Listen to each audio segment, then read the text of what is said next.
I'm Dr. Yosefa Fogel-Rubel. This is a podcast episode brought to you by Matan Women's Institute for Torah Study.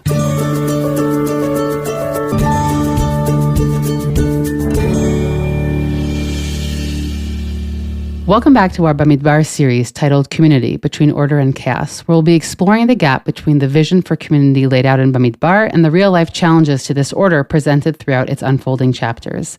Each week, I'll be partnering with a communal leader from around the world to explore these themes. We will hear about their different challenges and responses to what's going on in the Jewish world currently, and we'll also do our usual deep dive into these themes in the Parsha. To sponsor an episode, please contact me at podcast@matan.org.il or directly at the Matan office. You can still sign up for the Matan summer program called War and Peace in Jewish Sources. You can sign up for 1 week, 1 day, 1 tour. I'll be teaching there along with other amazing Matan faculty. The dates are the 7th of July until the 25th of July, and you can check out the website for more details. Parshat Naso, to draw upon terms slightly mentioned in last week's conversation, weighs heavily on the side of order, with seemingly an unconnected set of laws and instructions placed together throughout the Parsha. It opens with the Levite census, counted in their own census and not in the one that opened the book of Bamidbar, because of their unique status as temple servants. The Torah then commands that impure individuals leave the encampment. We read about the ceremony of the adulterous wife, the Isha Sota, a very difficult passage, obviously, in regards to the way we view today's relationships and marriages, the laws of the Nazir, the Nazirite, the priestly blessing, and the Parsha concludes with a very long list of the tribal prince's inaugural sacrifices, the Nisi'im. And all of these really can come together in a whole host of ways.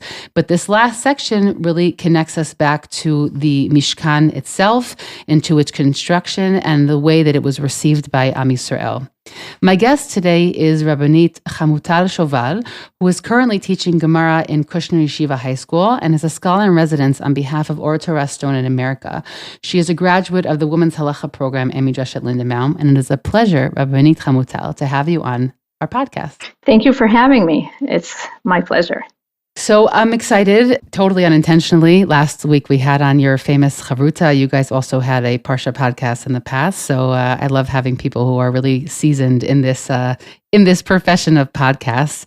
And I wanted us to sort of take a deep dive into Parshat Naso and to sort of see how it connects to these ideas of community. Of course, we'll also hear about some of the experiences you've been having these past 2 years on Shlichut. But I actually wondered if we could start first by looking at the Parsha and maybe some of the themes that you wanted to highlight with us today. So I think the first thing is about building a community outside of Israel. Because Am Yisrael is in the desert, they're walking around the Mishkan, and they're talking about the different rules, first for the Kohanim, but also about everyone else. How do we define our community? Who can stay inside? Who has to go outside? Who's going to carry each part of the Mishkan? Everything is very defined. It's very structured. When I first came to an American school, I was totally overwhelmed. And one of my colleagues said, unclear is unkind. And I think the beginning of this parsha about the different Kohanim families and knowing exactly who's carrying what, nothing is vague. Nothing is, okay, you know what, let someone just carry it. Everything is very much defined. And I think this is one of the special things that we get to learn from the Kohanim's families. Who does what? And I think it works in a family, it works in a community, it works in a nation, knowing exactly who's carrying, and I think carrying is also symbolic, who's carrying Am Yisrael, who gets to carry others. And moving on to the people who are sent out of Machane Yisrael, who are the people that were telling them, okay, you have to take time out in order to refocus, regather, purify, stop being tameh, and having the Shekhinah inside our camp, meaning that, yes, sometimes we have to send people outside. So I think the whole Parsha is really about community, about building it, about defining different roles, different people's roles, and also how do we comfort people and tell them, okay, you're out now, but you're going to come back once you're purified. So two thoughts in response to that. One is that as you were speaking about the Levi'im carrying, I thought about the fact that in order to consecrate the Levi'im, we do this really funky thing called tnufa, meaning we actually pick them up. I don't know why I never thought about this until just now, but we do that to them. And there's always this question because we have korbanot that we also wave, right? So it's not just regarding the Levi'im that they get waved, but the waving tends to be like this rite of passage, like this thing just shifted in status. And that's so meaningful that the Levi'im, who become the ones who carry, they themselves have to be physically moved into a different space. That was one thought I had in response. And the second thought is this was brought to my attention by a member actually of my community here when I was speaking about something related last week. And we sort of noticed this, that the tmeim, right, which are these physical impurities that we mentioned in the book of Vayikra, right? But it's brought again here, even naming, we have the zava and all the other physical impurities, because we're learning about like another element of how it impacts people. Meaning we learned that they had to count all their days to be pure, every different cases for different amounts, but we didn't really realize the impact it had on their ability to live in this temporary encampment. Not all of them are prohibited from going into all parts. Different types of impurities you have to stay away from, different, whether it's the Kohanim, Levi'im, or Yisrael, depending on the severity of the impurity. But what's interesting is that those tmeim, those impure people, when I think of them, I imagine people who like are yearning to come back. They didn't want to leave, like, which is exactly what you're saying. They had to go temporarily because of the laws pertaining to their impurity and how we look at what it'll do to the overall camp.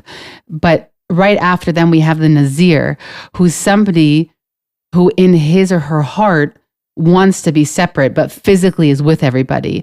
And it's so moving. And it's part of also like making a little bit of order into like these laws that seem totally not connected. But like this idea that moving in and out of a community is already is deep in this parsha. There are people who are physically with us, but mentally and in their heart, they don't really want to be a part of things.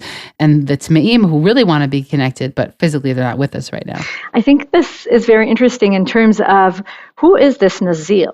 Why is he so interested in doing things differently? And there's the very famous discussion about the korban that he has to bring when he ends his Nazirut. But why do you want to be different and do things differently and not eat what everyone eats or shave your head and everything else? And I think that it helps us in this, looking at the things from this point of view, help us understand that some people within a community need different things. And we acknowledge it and we respect that. But also, when some of them are going in and out, it's not something to be ashamed of. Because as I imagine this in the Midbar, that it's part of life, that it's okay. That yes, nobody wants to be Tzarua or Zav, but we accept it as part of what we go through in life. And I imagine it that it's a lot easier to acknowledge and to even, explain it to our kids if it's an ongoing motion of being in and out. And maybe it's even some kind of like a therapy. Yes, you get your vipassana outside, and then you get to go back. And I think that it teaches a very valuable lesson about who is inside, who's outside, and maybe all of us are going in and out every once in a while. And the community has to look around and see and acknowledge that it's okay. And it's about being pure or impure, but it's not about good or bad. And I remember reading that Rav Eli Fran wrote about this parsha a few years ago, that thinking about the Metzorah that goes outside of the Machaneh, he's not alone. And he wrote that the Kohen goes to him. And this is part of the Kohen's job, to take care of all the people who are outside. We're not just sending them away and saying, okay, you're there, we're going to forget about you, but we really have to take care of them. And it's not that the community has to, but the leaders do. Like the Kohen will go outside and look at him and see what's happening with him. Is he pure? Is he impure? But having the Kohen, the leader of the community, in many senses, take care of the people who are outside is very, very important and significant. And I grew up in Rabbi Riskin's community.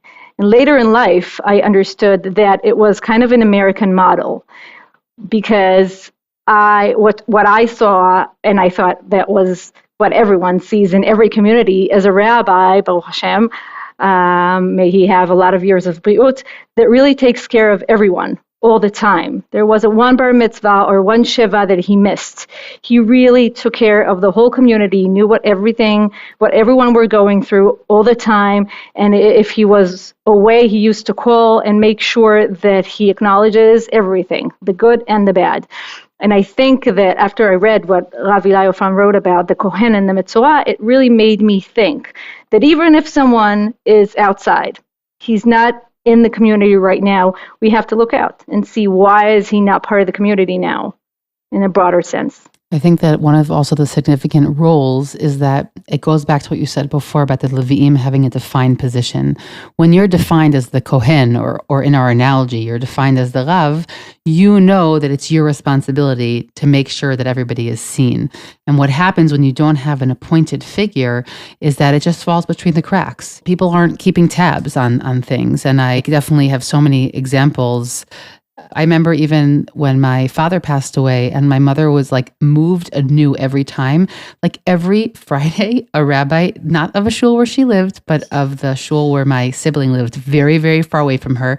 He called her every Friday for the entire year. Wow. To say hi. Wow. I mean, that's great. I mean, I don't even always call my mother every Friday and say hi. Do you know what I'm saying? Like, but there's certain there's a real wisdom in having that job assigned. It doesn't make it less moving because it wasn't spontaneous, but it's just a way to ensure that it gets done. And if we think of all the people listed in our parasha, may it be the Nazir or the Metzorah, the Zav, and even the Isha Sota, the Kohen is the person who everyone come to. It's not a series of people who are randomly going in and out or not being taken care of. It is the Kohen's job.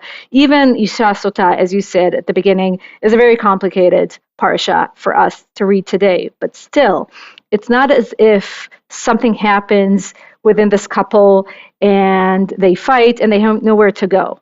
It is the Kohen's job to make sure that he is part of this and it's happening within the Mishkan. It's not somewhere far that we don't want to see or hear about. And also, I can't imagine what it's like to get up in the morning and get sarat. I feel like it might be awful.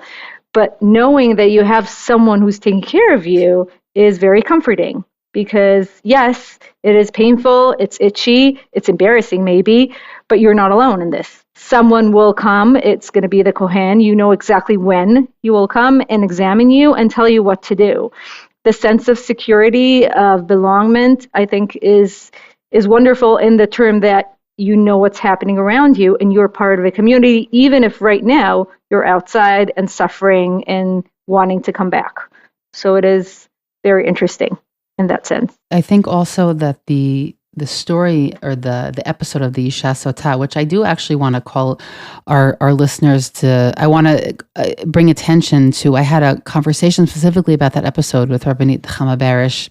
I remember if it was last year or 2 years ago. It was really an excellent episode. If someone wants to specifically look deeper into that, I suggest listening to that episode. What we're speaking about, this movement of going in and out, is I think very much sits at the root of that episode.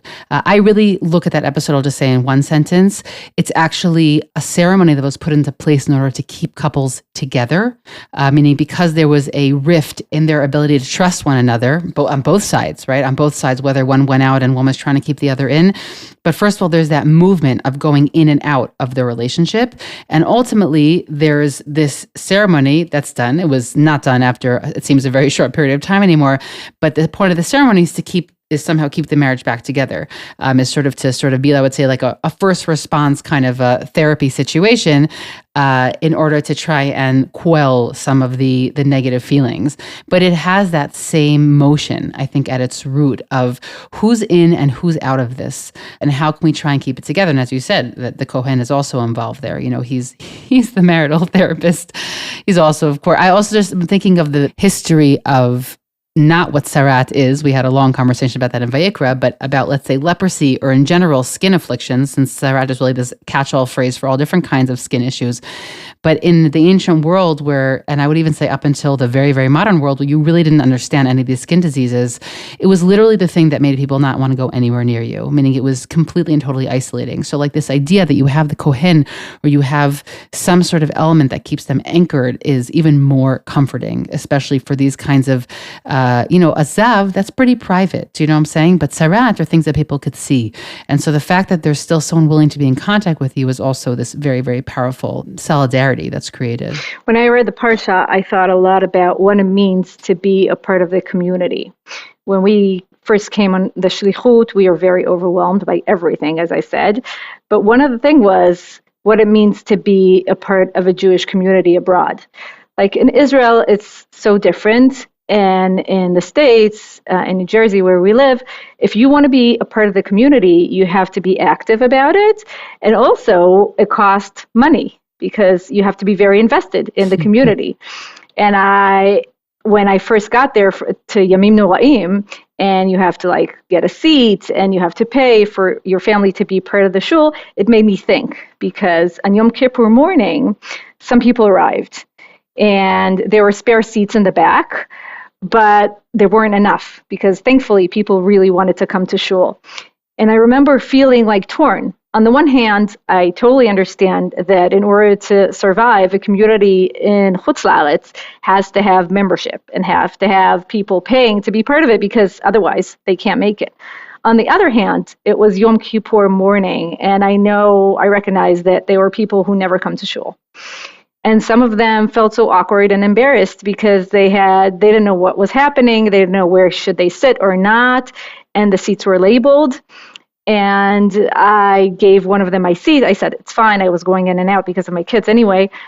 But I thought about this sense of belonging. And what do you have to do in order to be a part of the community? And because not all of the people in our parsha go out of every machaneh, it's varies and it's very different from one another. I thought that actually in every community we have a few circles. We have the people who are very, very much invested. They come to daven every day, 3 times a day. They know what's happening. They know when's Rosh Chodesh and when's Tachanun, whatever. They're the second circle who come on Shabbatot or usually come or on Chagim. And then the third circle is the people who feel like once in a while or at least once a year, they want to come to shul. And they want to be part of the community. And I feel like in Chutz La'aretz, it's much stronger because it's people that if they don't come to shul on the high holidays, they would never come to shul. And I didn't know exactly what are we supposed to do as a community because on the one hand, we want to stay strong and we want to have people invested coming to shul every day, every Shabbat. On the other hand, we want to be welcoming to the people who wake up on Yom Kippur morning and say, this is the day for me to come to shul.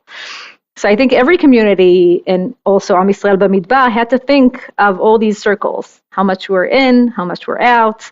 So it's intensifies here.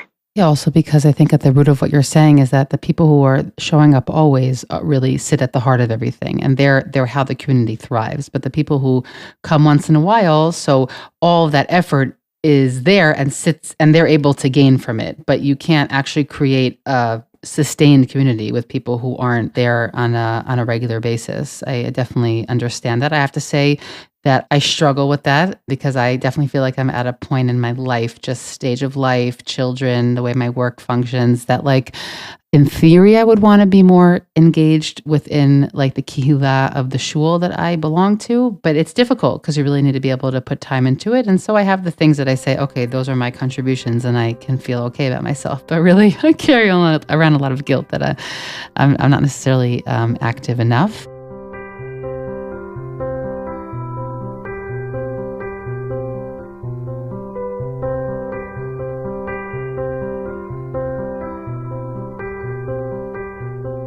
I was wondering, actually, could we talk a little bit about Birkat Kohanim? Is that something that we could? Yes. I'll tell you what. One idea that I was reading as I was sort of also preparing for our conversation, and this was kind of surprising, is why it is that the Kohanim are the ones that are giving us this blessing. I mean, we could spend time looking at all the words, but if we just look at it as a broad concept, And I saw an explanation that basically says, the Kohanim end up being supported by us, meaning we are the ones who provide them with their sacrifices, with their food. Essentially, they don't have their own land.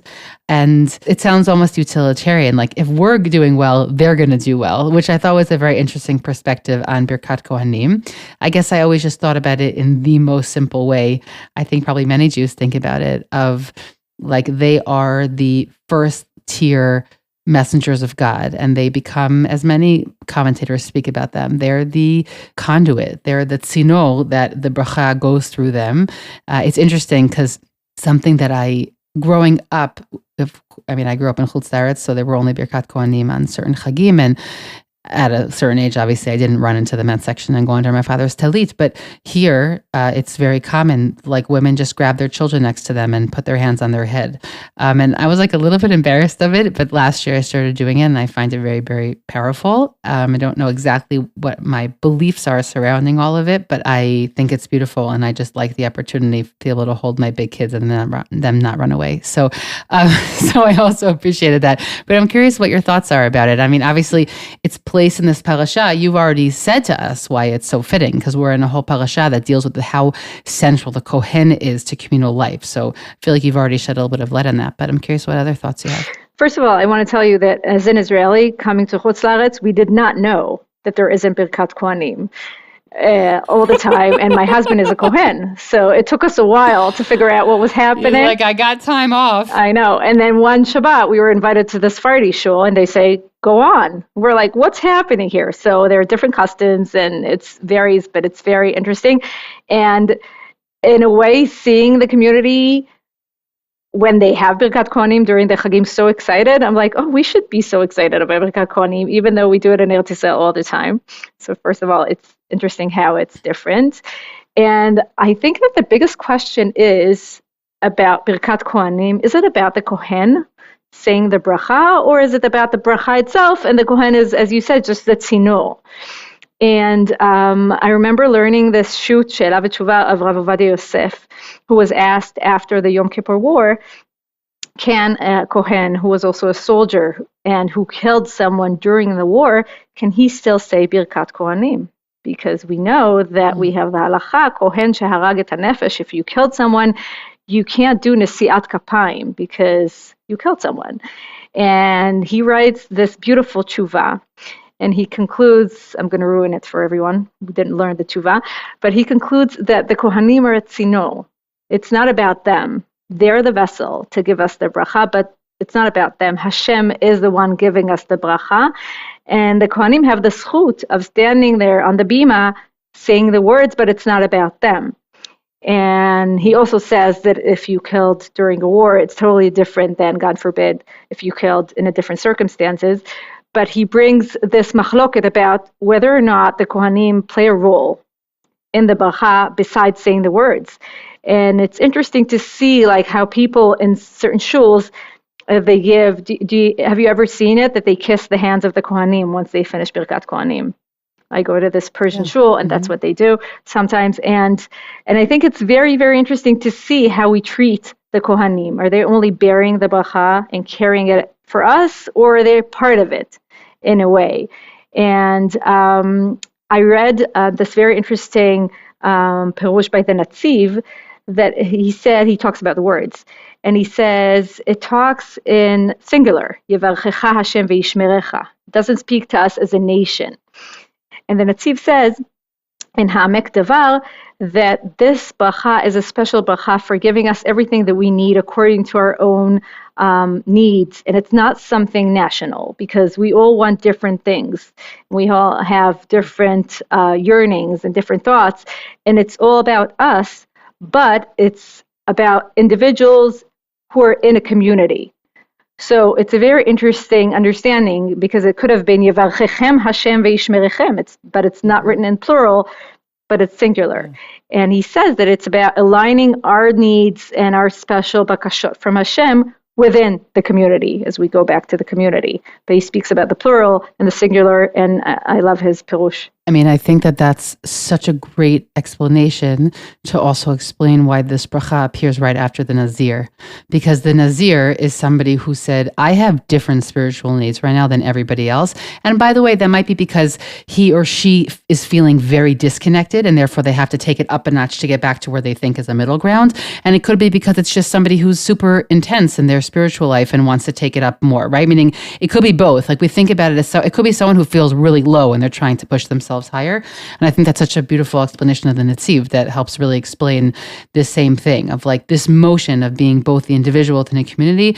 And this is going to come out the week of Shavuot, right? And so this is also very connecting to this idea of like, Vayichan, Yisrael Neged Dahau, we have also, it's like this interplay between the collective and the individual. I even just will say that in a year that is so difficult and seems to just be continuing to be difficult, that there's, if we're able to, right, sometimes as an individual, we literally can't carry ourselves. And like the beauty of community is that it can provide that kind of support for somebody who can't, right? As the individual, they can't hold themselves up. But as a community, we can help keep them afloat.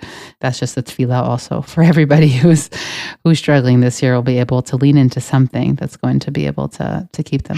He also adds a very interesting question. Why do we need shmirah?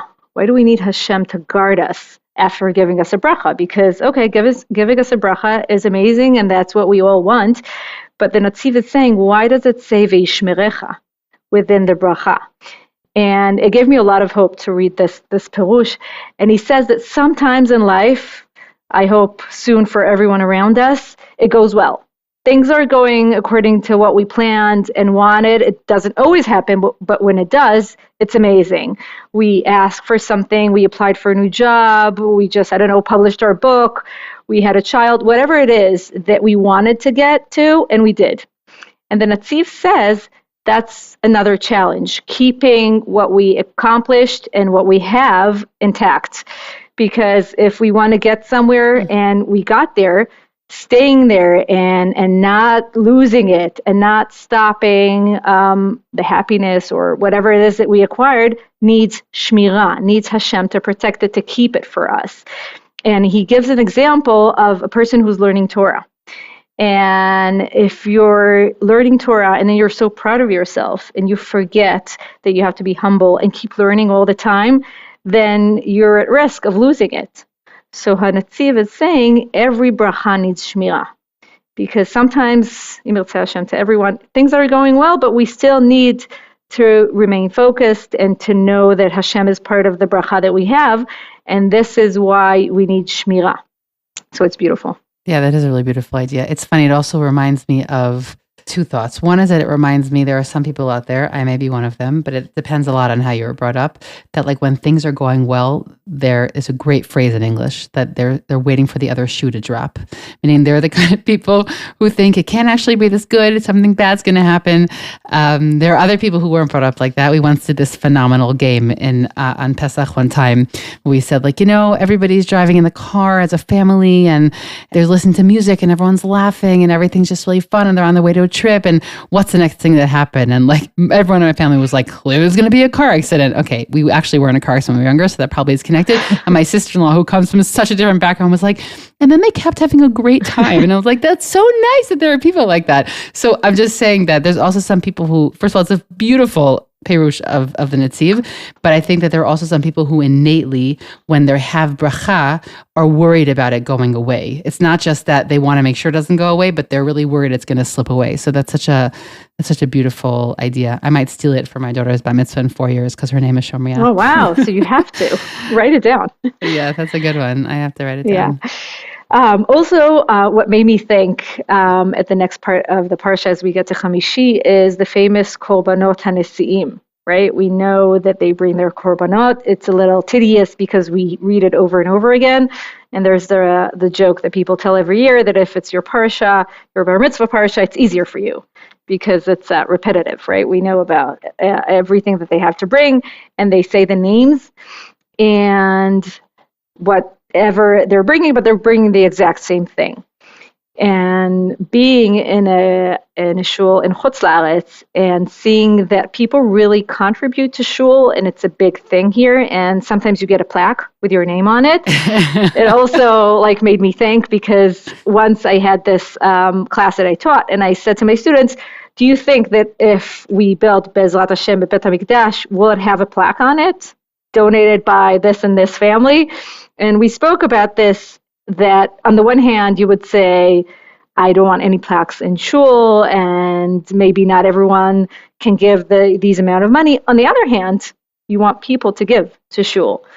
So there's something very nice about this parasha of the Nesi'im that is, yes, we are going to read it again and again and again, even though it's the same exact matanot. But we will acknowledge their names. We're not going to say the Nesi'im gave this. We're going to say each and every one's names. We're going to acknowledge that every shevet is counted for, but their matanot are exactly the same. So it's interesting, the naming on the one hand. On the other hand, personally, I wouldn't want a Beit Mikdash with a huge plaques on them. What do you think? I think there's also a particular niche here, because the repetition of the Nesi'im's gifts really also, I think, recalls the repetition surrounding the construction of the Mishkan, meaning there's a lot of special detail that's really given, as you said, to the personal contribution of everybody to the Mishkan. I'm with you. I don't love the kind of attention plaque thing. It doesn't speak to me so much, but it really does speak to a lot of people. And it's not like a superficial, I want to see my name on the wall. Of course that exists, but it's also, I think, that the plaque is significant for the shul as a community to recognize what people have put at the foundation of that space. Meaning, yes, of course, there are people who like seeing their name of their grandfather or grandmother on the wall every week. But I think it's an act of schira, of memory for the kihila itself. I would say even especially for the people who weren't there when the plaque was made, it's even more important for the next generation of people to be like, these are people who created this thing. And it's because of their generosity that this can exist, or in the case of the Mishkan actually being built, right, that we physically have this structure. So I think that the giving and receiving are both significant when it comes to the plaque as a concept. I had a very interesting conversation with my daughter, who's a teenager, and you know how passionate they can be. And she said, I don't like it. I wouldn't want any plaques and anything on the Torah covers, nothing with anyone's name. And I told her, think about this. This person, whoever it is, had money. And this is what they decided to do with their money. They decided to give it and to shul, which is so important for them. Imagine they would buy another house, another car. I appreciate it so much that they decided this is the money that I have, and I decided this is what I want to do with it, because I'm part of this community and I want to feel like I'm invested in it. And going back to what I said at the beginning, if you're giving money to shul, you feel part of it. Even though people are saying, I don't want to pay because I want shul to be open to anyone, it's true. On the other hand, when you are giving your money, you're invested and you care about the shul and you want to be there and you want your kids to be there. And yes, I would rather that this is what people would do with their money. So I find it beautiful, even though, as you said, it could be coming from different places and motives exactly.